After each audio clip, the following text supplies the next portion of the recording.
Hey guys, Cortex here, and I'm taking a look at my top 10 picks for the absolute worst levels in the Crash Bandicoot series. I am not including racing games, party games, or anything outside of the mainline games as a whole. Also, this is in no particular order. I just don't really like these levels at all, so without further ado, let me dive into this steaming bucket of shit. And the first level I'm talking about is Crash Droids. Ah yes, Crash Droids, which should have been a cool blowing up the Death Star type of crash level, ends up being an absolute mess. Don't get me wrong, the idea was cool, but the execution leaves a lot, and I mean a lot, to be desired. The goal is to destroy 3 of Cortex space stations, but each space station has 3 force field generators that must be destroyed first. Okay, simple enough, but no, it takes ages to destroy any one thing in the level outside of crates and enemies. And the sound design leaves it very hard to process a single thought. This level could have been much better if instead of 3 space stations, we focused on one huge space station and had to destroy certain parts of it to destroy it as a whole, while dipping in and out of its attacks, sort of like a boss fight,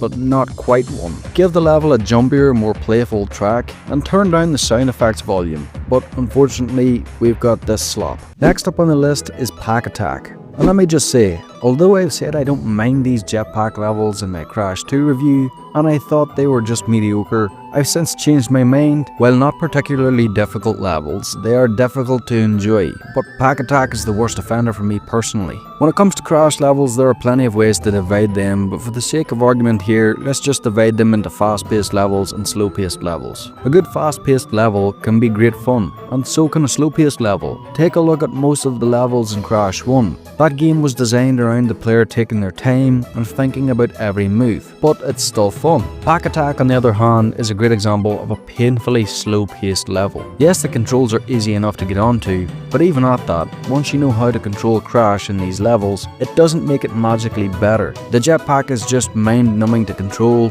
and yes, I could have gave this to Rocket, but I can't quite put my finger on it. I just dislike Pack Attack more. Moving on, we've got Area 51. Oh boy, golly gee willikers, Batman, where do I start with this nutty slice of shit? Okay, so already I'm not the biggest fan of the bike levels in Warp, but come on, Area 51 should have been the best one, but no, instead it's the worst one.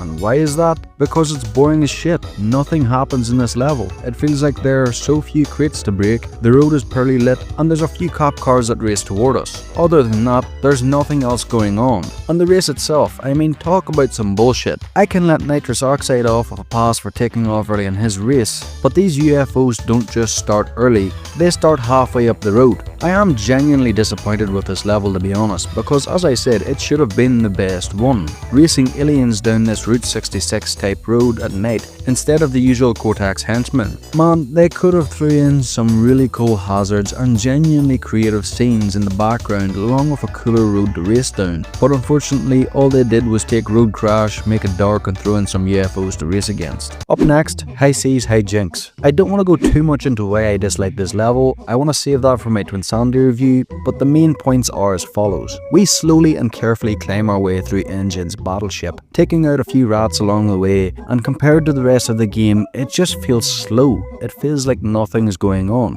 in what should be a high energy busy level. But what pulls this level down more is 2 of the most bare bones boring boss fights in the game. First off, we fight Engine, and this is pathetic. We just run around in a circle, then stand beside a post, wait for him to throw TNT, rinse and repeat 3 times, and then we're treated to a chase that irritates the shit out of me. Because there's times I clear it in one attempt, other times it presents a fair little challenge, and then there are the times I encounter this chase which make me never want to play the game ever again. I can't wrap my head around this. It's a simple enough yet challenging little chase section, but for some reason there are times I play it and it takes me well over an hour to beat. Why is this? I've beat this in one attempt so many times, it's not even all that difficult. I don't know. This one tickles my brain. But when you get a game over in this level because of the lack of checkpoints, you're sent straight back to the very beginning of the level, outside Engine's battleship, straight after the Dingo Dial cutscene. But enough about that. The second boss fight is Entropy and Embryo, in another sad and uninteresting boss fight. Embryo drinks a concoction which turns him into this thing, and we run in a circle until Embryo hops aboard and splits the iceberg into sections. Then we run and jump in a circle until his shield comes down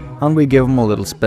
At face value, that's second one isn't that bad, but compared to either of these characters' boss fights in other games, and it just becomes a little disappointing. Up next, that sinking feeling. Yet another bad flight level. So the main reason I dislike this level so much comes down to the dragonfly wasp thing.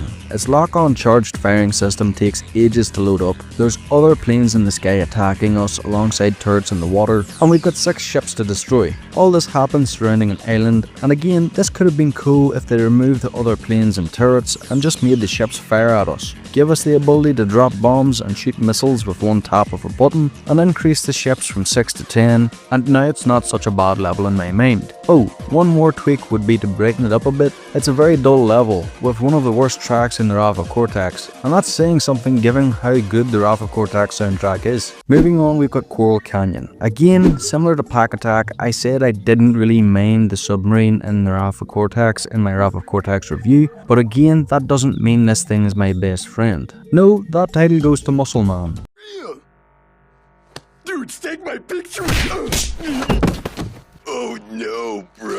With seashell shenanigans and earlier Wrath of Cortex underwater level, a good majority of the level is crash swimming, and it's fine. Coral Canyon, on the other hand, is straight dog shit. I'd rather close my balls in the oven door and turn it on than play this crap. It's a painfully long level solely devoted to the submarine. I don't mind the submarine as much in seashell shenanigans because it's used in a short burst at the tail end of the level, but Coral Canyon has us sitting in this thing uninterrupted throughout, pushing our way through the worst designed underwater level in any Crash game. Good lord, I've had enough of talking about this. Let's just move on. Adult Education is the most awkward Crash of the Titans level in my opinion. We start off slowly making our way over these slow moving platforms, using the electric to target and shoot mines and generators to clear the path, while occasionally shooting other electrics. This goes on for a while until we reach Uka Uka, and we've got to fight him. The only problem with this is that Uka Uka is unbelievably overpowered, and the whole fight is unfair. If we're not getting fucked in the mouth by his attacks, it's 1001 Titans attacking you at any given second that make things stupidly hard. Eventually, once we beat Uka Uka, we get to take control of him as a Titan,